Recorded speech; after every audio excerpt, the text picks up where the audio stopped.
My love for mobile photography really started to grow more and more ever since the release of the Xiaomi 13 Pro.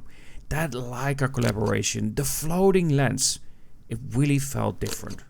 There was something about those beautiful black and white shots, and then portraits, they really stood out, even if sometimes the edge detection wasn't always perfect.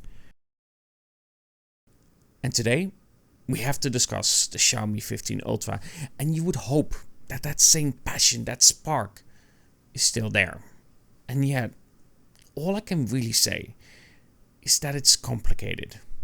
I've got mixed feelings, so let me take you on a journey and explain why that is.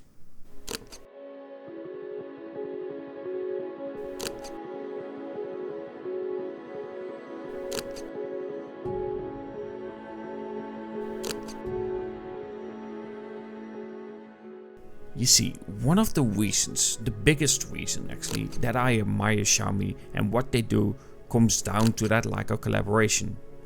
That collaboration is close to what I want in my photography. Dramatic shots, dark, moody vibes and a rich color contrast. And those deep dark shadows I love so much. Now, these shots I've captured on my Leica T, a camera that I truly love, especially in black and white. Now, with the Xiaomi 14 Ultra, that one actually came close. But with the 15 Ultra, it's not quite there yet. There's something missing. It needs refinement.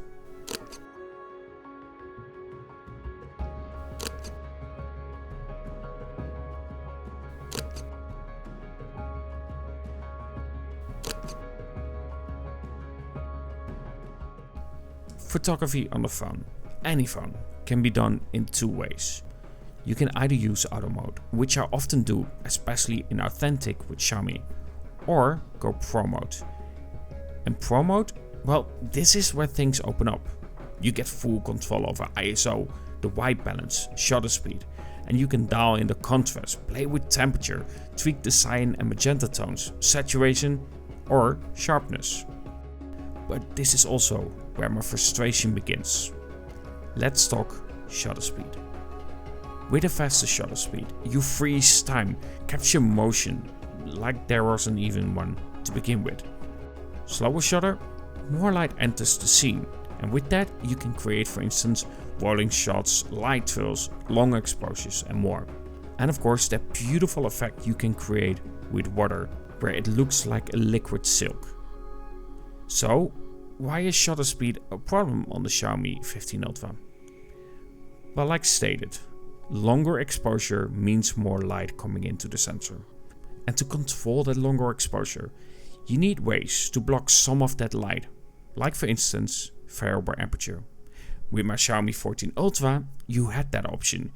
It had that variable aperture, where it was an f-stop from 1.6 all the way down to an f-stop of 4. But with the Xiaomi 15 Ultra, we are locked at that f-stop of 1.6, a constant aperture. And that removes flexibility. Unless you carry an ND filter with it, your shots, especially in bright days, will come out overexposed if you are using longer exposure shots. They are out of the window. Yes, you can use oil painting mode to create that effect with the water as well. But let's be honest, that's not the same, and I'm not shooting in RAW. At the beginning, I said that I have mixed feelings about it, and you would wonder where that mixed feeling comes when it comes to the Xiaomi 15 Ultra. The Xiaomi 15 Ultra still has one of the best, if not the best, color contrast on shots. Color contrast, for instance, in reds is stunning, in greens as well. A lot of phones struggle with capturing those kinds of specific colors, especially reds and greens. The difference in color contrast really makes, for instance, flower shots stand out. You can see the different gradients of the color itself, and therefore flower shots just have so much more depth because of it. And that's the part where I still feel that Xiaomi does really well. But in turn, to get that shot there where I want it to be, where I need it to be, even in auto mode, I need to play around a lot more to get the shot that I really want out of the Xiaomi 15 Ultra. Xiaomi's consistency has never been its strength, and I'm perfectly fine with dealing with that inconsistency of the shot itself, where I need to maybe take that extra shot. But with the Xiaomi 15 Ultra, it's more than just that. It's the brightness approach that the Xiaomi 15 Ultra has in comparison to the Xiaomi 14 Ultra and the 13 Pro. My experience on both of those devices as they are now is better, simply because of that exposure that the Xiaomi 15 Ultra has by default is too high. We have two different modes. We have vibrant and of course authentic. Authentic is the one that I use for that authentic feeling, for that cinematic shot, for that soul in the shot. Use the more exposed shot in vibrant if you really want to reach that audience. But in authentic, keep it the way that Xiaomi and Leica is intended to be.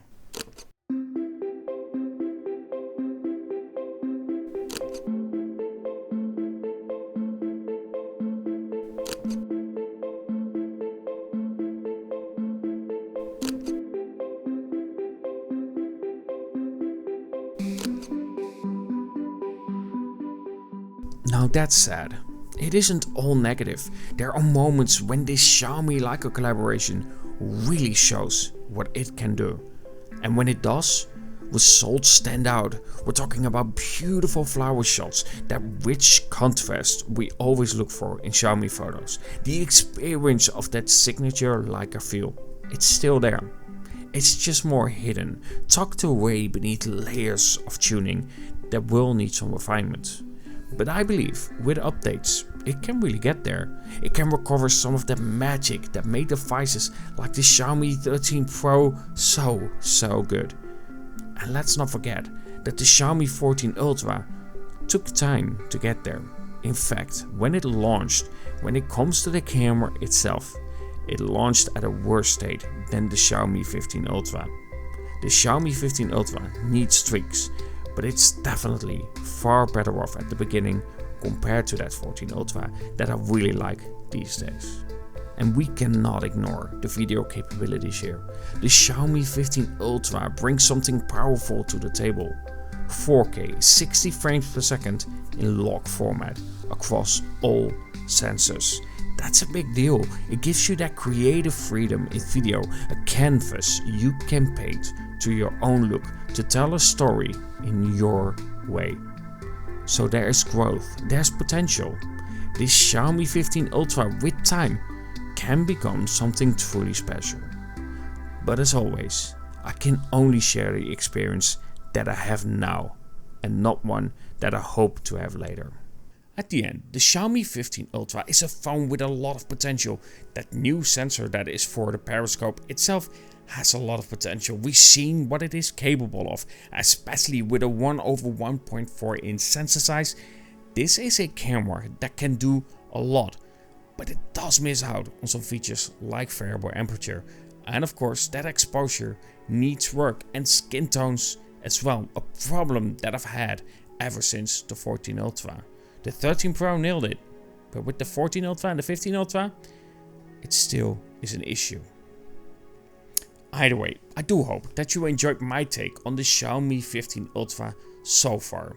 There is potential, but it needs work, and it needs to especially work on battery life and heat management. But I have a separate video for that one on the concept creator. I will leave a link in the description for that, because that is really a different style of video where it's more of a rant about the issues that I had with the Xiaomi 15 Ultra and the heat management.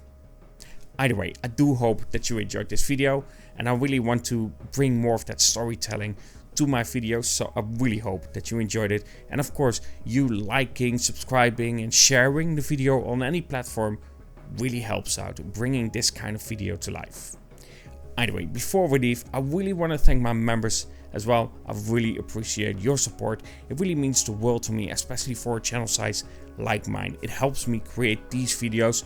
And yes, this is a really expensive hobby, but still, I really enjoy doing it, and I want to showcase you what it is capable of. And of course, if you want to become a member, you can by clicking join below, and it really helps out a channel like mine.